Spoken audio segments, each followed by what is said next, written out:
What is up, everybody?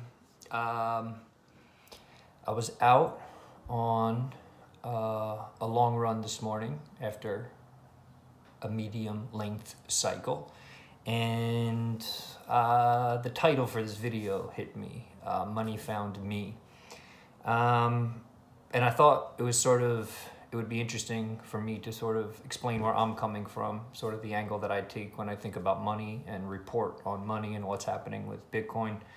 And I thought I would take you back to the beginning of when I first sort of became interested in money, or first, like when money, I don't know, when money sort of became interested in me. I was working at a restaurant on Long Island, and this was after I was in the music business.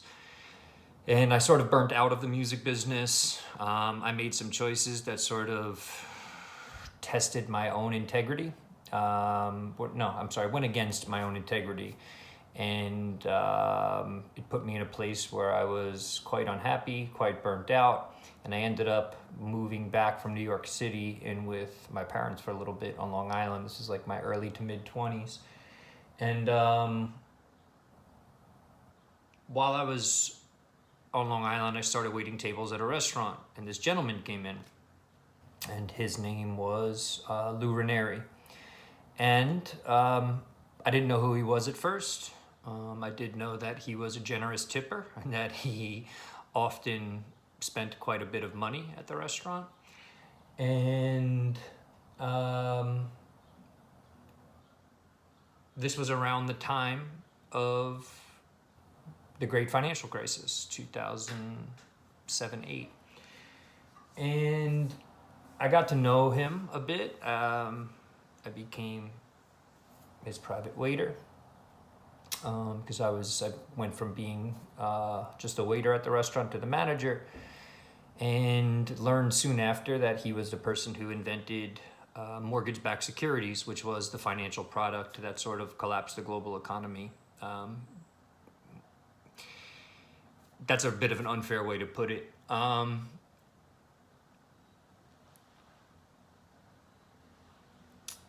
The product itself didn't collapse the economy. The way that people abused it, the way that people on Wall Street abused the product, the way that they stuffed kind of garbage, the way that they securitized and packaged these garbage mortgages that had received very good ratings from the rating agencies, that's what collapsed it. So I surely wouldn't blame Lou necessarily for what happened. And we became sort of friends, and I was once in a while I'd walk by his table, and they'd be talking about literature or something like that, and I would chime in with, if I understood the book that they were talking about or referencing. And one day he asked me to sit down, and he said, "Would you be interested in doing some work abroad for me?" And this was actually after I had spoken with him. I was about to move to Nicaragua to do work with homeless youth there. And I said, yeah, I'd be happy to. And I thought he said, I need someone to go to Guatemala to work on a trade school there for me. And it wasn't Guatemala, but I kind of went home being like, oh, this is cool. I was planning to go to Nicaragua, but I'll just go to Guatemala, and that'll be cool. And then the next day I came in and I'm like, yeah, I'm totally down. Let's go to Guatemala. And what he said actually was Ghana. I don't know how I misheard this. So actually, if you see in the background, it says greetings from Ghana. I'll fast forward a little bit. That was what some of the students who I worked with there gave me. But Lou sent me there because he knew there was a priest from the parish on Long Island that wasn't far from the restaurant who was Ghanaian, and he was from this village. The village was in New Ioma. It's on the border of Togo in Ghana. That's about 4 or 5 hours from Accra. And Lou essentially, this priest said to him, look, we have this trade school. We need to revamp it. We just sort of need someone to go there and help us do it. So I'm not going to get into all the details. I will leave a link in the comments to some of the work that I did in Ghana. And I went back and forth twice, and we did some really cool work. I think attendance at this trade school there tripled. I was really happy to see that there was a lot of females who attended it. They were learning good business practices. So it's always good, especially in developing countries, to see women getting educated, getting ahead. That was really cool to see. Oddly enough, I think I was there around the time Bitcoin became a thing, literally. No, it was a little bit after. I was there in late 2009 and then early 2010. So it was just the beginning of that. So I'm not going to get into all that today, but I did have all these meetings with Lou. He taught me a lot about what he had done. I think I read Liar's Poker, which is by Michael Lewis, who also wrote The Big Short and Moneyball. The Big Short, I think Lou is in the beginning of it. I think there's a quote in the movie that says something like, you've probably never heard this name before, and they mention his name, and he says he's changed your life more than the iPad or Michael Jordan or blah, blah, blah, based on this financial product he created. But you probably don't know who he is. I'd say there's probably some truth to that. But anyway, I was learning about money from him. We'd get lunch together, talk, whatever. And he taught me a little bit about what he had done, his time I think he was the number 2 person at Salomon Brothers for a while. But if you haven't read Liar's Poker, it's a very cool book. And The Big Short is obviously another cool book. And then the great irony here, of course, is that the last person, I think Michael Lewis actually worked for Lou Ranieri at Salomon Brothers. And Michael Lewis, he was just interviewed at the Bitcoin conference this week, is going to be writing a book on SBF. I think he was living with SBF in the Bahamas, sort of chronicling what he was doing. So kind of odd how that guy finds himself with all these sort of really, really interesting, I guess, kind of controversial characters. But yeah, around that same time, I think I read Griftopia by Matt Taibbi, and that really, really changed my mind in regards to, opened my eyes up to certain things that were happening in the financial sector. So yeah, I'll leave that there. So that was the beginning of sort of my journey starting to learn about money. It came from this one person who oftentimes gets blamed for creating this financial instrument that was part of the global economic collapse, and then some of Matt Taibbi's work. And Matt Taibbi's work even sort of still affects or still kind of influences the way that I write. I really love how irreverent he is. I like how straightforward he is. I think he's great. From Ghana, I bounced back to New York for a short period of time and then moved to Venezuela. And when I was in Venezuela, I had some family there. Back in the 80s, I had an aunt and uncle who took their 4 children down there, and they were doing lay missionary work. My uncle worked predominantly with a cooperative called Seco Se Sola that now feeds like 250,000 Venezuelans every weekend, which is truly amazing. And I think my aunt worked with women. I can't remember exactly what she did, but I believe they worked with the school system, or a school system called Fe y Alegria, which is a bigger school system throughout Latin America. I ended up teaching there for a little bit as well, which was an incredible privilege and honor. And so while I was in Venezuela, I learned about black market rates for currency. I was there, and I think the legal exchange rate for a bolivar or bolivare, which is their currency, I think it was like 4 to 1, and on the black market I would get something like 8.5 or 9 to 1. By the earlier on, that was like 2010. By the time I left in 2011, it might have been like 11 to 1. I think now that number is more like a quadrillion to 1. But I mean, the bolivar, it doesn't hold any value anymore. Venezuela has basically dollarized. And so I share all this because I guess if I learned one thing about living amongst people who don't have a lot of access to financial resources, it's that the poor are not lazy. I would say they're oftentimes extremely hardworking, quite intelligent, resourceful, I think is probably one of the biggest words I would use. But they often don't have time. They often don't have access to traditional financial services. And again, I learned all this before I understood anything about Bitcoin, before I cared. I don't think I even had $1 saved. I just had some student debt and barely any money saved when I was in my late 20s. Money never really interested me on that level. Plus, I was raised with a successful father. He did well in business, but I was never really taught I was never really taught how to save money or invest. I know that sounds silly, and I don't blame my dad for that. Maybe I just wasn't interested in it. But I always sort of had a very sort of blue collar, you just work hard and save dollars and blah, blah, blah, blah, blah. And we could see now with, fiat currencies around the world becoming debased that just working hard and saving in a fiat currency is not enough. But this sort of brings me to something else. I find it really strange that essentially we have to earn our money twice. We have to earn our money, and then we have to move that money into either a 401k or Roth IRA into the market in some way, whether it's buying bonds, stocks, ETFs, mutual funds, whatever, and then earn the money again, and we're taxed on it both times. Now, obviously, if you move it into a 401k or an IRA or something, you are only taxed on it once, and that's good. It's definitely good, but it seems very sort of strange to me that we sort of inherently have to speculate to save money. And the proposition of Bitcoin, this idea that just holding Bitcoin is enough, and now granted, not many of us earn money in Bitcoin. I don't earn money in Bitcoin, but that maybe in the future this could be the case. I don't know if it will be. Seems to make sense to me. And again, I think we're in the really early stages of this money being a thing. It's a very nascent technology, and I don't know where we'll go from here. But recently at my job, I was transferred over to not just writing about Bitcoin, crypto. I've been writing more broadly about investments, and there's just something deep down that doesn't fulfill something inside of me. There's a certain purpose that feels like it's missing.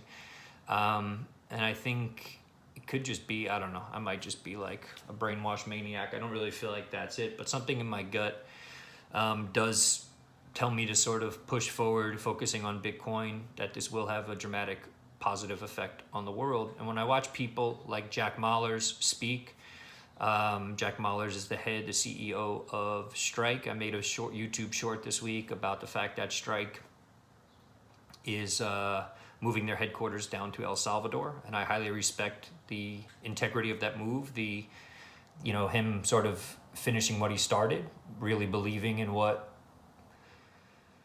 he started there, what Bukele helped sort of bring to life, and now he'll be based down there. I like that. I think Fold is going down there. I use a Fold debit card. I earn Bitcoin on my purchases, and I think Swan is going down there. So I really sort of back this. At the same time, I think it's also important to say I'm not necessarily a Bitcoin maximalist. I do hold a little bit of other cryptocurrencies and stuff like that, and I actually think a lot of what will eventually be built on Bitcoin will be sort of basically copied from what has been built on other chains, especially Ethereum. So I don't feel any need to say like it's Bitcoin or bust, or to call people shitcoiners or blah blah blah. It seems immature to me. But I do really like this concept of the world having an alternative form of money. I think that's really important. And more, it feels like my purpose to work on helping people better understand this alternative form of money. I think the one thing that people don't often say, though, is that it's also scary to me. I mean, we're just talking about a protocol here, right? Code. Do I think it'll fail? No. Could it fail? Sure. But what frightens me more is like, if we're using hardware wallets like Ledger, which we now found out essentially have a back door, sometimes we think we're sort of teaching best practices, but we're not necessarily teaching. Well, we are with the information that we have at hand, but there's still a lot of sort of danger. Though crypto is becoming a bit more mainstream, we're seeing Robert F. Kennedy raise money now for his campaign as Democratic presidential candidate in Bitcoin. Same with I forget his name, Ravik, or I forget his name, the Republican candidate that spoke at the Bitcoin convention on Saturday too. They're both raising money using the Lightning Network, the Bitcoin Lightning Network, which is super rad.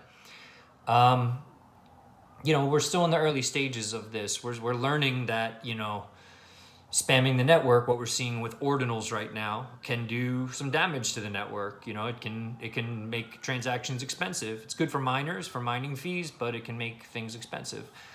So there's still a lot of work to do. If basically people like Eric Wall and Udi Wertheimer can mess around and sort of, slow the network down, then is it really that strong of a network? Yes, but to another degree, maybe no. Maybe some of the updates aren't good, and these are things that will constantly need to be tested. So I do remain wary, especially of just like white people from the global north. I don't like this term global north and global south, but whatever, saying like we need to make sure more people in the global south sort of use this. Well, that's if people in the global south want to use it. I do often think of, I think it's Mauricio de Bartolomeo. He's the head of Ledin. He's one of the top people at Ledin, which is like a Bitcoin lending company. I've spoken with him or interacted with him a bit on Twitter. And, he talked about the early days of mining Bitcoin in Venezuela. He is Venezuelan. He now lives in Canada, and Ledin is based out of Canada. But he said, it was a really tough time in Venezuela, but the people who had figured out how to do that, they had a smile on their face, and that's awesome. And then I think of people like Obi. I can't think of his last name right now, but the person who is creating Fediment. I'm not going to get into what Fediment is. I'll spell it for you if you want to look it up yourself. Fediment. And I think Obi was one of the most recent guests on What Bitcoin Did. But it's a super, super cool product that I think could sort of pick up where something like Grameen Bank it could make something like microfinance more available to people, but at lower rates. And it could be sort of, I think, lending and sharing of money between actual people, like farmers in Africa, between different groups of farmers, as a means to sort of help finance and support each other. That's not the best overview. I highly recommend watching that episode about Fediment on What Bitcoin Did. But I share all of this because there's something I feel deep down. I live streamed a lot of the Bitcoin conference this year, and the vibe was a little bit more muted. It was a lot less like we're getting rich, blah, blah, blah. But I kind of liked that. I think that, as Caitlin Long put it, there was more signal, less noise. And I think that in these bear markets, it's really interesting to see who's truly here because they believe in the technology and the potential power of the technology. And then who's just here to speculate. And if it doesn't matter what you're here for, I don't wrong you. There's no judgment on my part. If you are just here to speculate, amen. If you are here for the tech, even better, but it's all good. It's a free world. We can do what we want to do. But anyway, I bring this up. If you are watching this and you don't know me, I figure it's better that you do understand these things. I am not like a certified accountant. I did part of my MBA. It literally bored me to tears. I think I took a class on options and derivatives. It was fine. I found it quite ironic that after the last class, the professor said to me something like, "Don't mess around with these financial instruments." I'm like, "You just taught an entire class on this. What are you talking about, dude?" Took a class on portfolio management and all that kind of stuff. But I don't know. I've always enjoyed learning more on my own. Certain aspects of finance are complex. I would say some are probably needlessly complex or maybe purposely complex so that only a certain amount of people can benefit from that complexity. And that's a shame. At the same time, do I think it'll just become really simple and the whole world will just move to like a Bitcoin standard or something? I don't know. I think we're a ways off from that. So my general sort of thesis right now with Bitcoin is that it basically remains a tool for empowerment on an individual or small group level. I say small group because of what Fediment does, and I highly recommend, again, that you check out what Fediment is. But yeah, I don't know. I feel this need. There's a lot of, more so in the crypto space, there's a lot of people out here telling you this is the future, that's the future. I don't, that's not my objective. I think what I'm more interested in doing is looking at what is. Here's what we have today. This is what Bitcoin is doing today. This is sort of maybe where things need to improve. But more than that, I really do believe in the potential that it offers. When I saw Jack Mallers' map of the 3 billion people that can now use Strike or that are using Strike, which is a global payments app through which you can send, I think, different fiat currencies or Bitcoin, and it all happens over, I think it's Lightning, the layer 2 built on top of Bitcoin. or the Bitcoin network, probably just over Lightning. It gives me this great hope. As someone that's lived in Venezuela, Ghana, Namibia, in these places before I even knew what Bitcoin was, and met such beautiful people from these places who have, I don't want to say been the victim, but who have not had the same access that someone like me has had. I get super inspired. I watched a documentary on Machankora, which is like, it's the technology that helps you send Bitcoin from like, you know, like little burner phones, like Nokia burner phones type thing. You could send Bitcoin over those. This kind of stuff is just brilliant to me, this sort of innovation. You know, that's being used in like in the Bitcoin Akasi region in the townships of South Africa right now. Totally blows my mind. I love the ingenuity. And I think what I believe and why I call this site New Renaissance Capital is because, again, I think the Renaissance was a period, you know, it was financed based on this concept of double entry bookkeeping, essentially like good records of lending money and credit and all this kind of stuff. And I think, again, the Bitcoin ledger is the next iteration of that, whatever, 500-600 years after double entry bookkeeping was created. And my hope for it is not Lambos and not everybody gets rich and not this, but that people become empowered and can more fully express themselves. That's really it. That's all I really want. I was listening to Jeff Booth talk about how we sort of all work together like a computer. And I love this concept of maybe, you know, this part of the world where so many people, where their voices haven't been a part of the conversation and their ideas maybe haven't been a part of the conversation, that more and more of those ideas come to fruition because they are more financially empowered. Some of this might have sounded like nonsense, and I apologize for that. If you have watched all the way through, I genuinely appreciate it. If you can like and subscribe, that's great. I am going to start pushing to start interviewing Bitcoin developers and different people involved in the Bitcoin community from, I don't even want to say the global south, from different parts of Africa, from different parts of Latin America, Southeast Asia, Eastern Europe. Just because I think that's genuinely where my heart is and where I'm sort of fascinated right now. You know, what fascinates me right now. Any ideas you have for the channel, or if you're listening from one of these regions, please get in touch. I'd love to hear what you have to say. You can leave a comment under the video. That's probably the easiest thing to do. Or you can email me at newrencap@gmail.com, NEWRENCAP@gmail.com. To everyone that is listening, thank you. And I'm going to leave it there for today. Take it easy. Talk soon.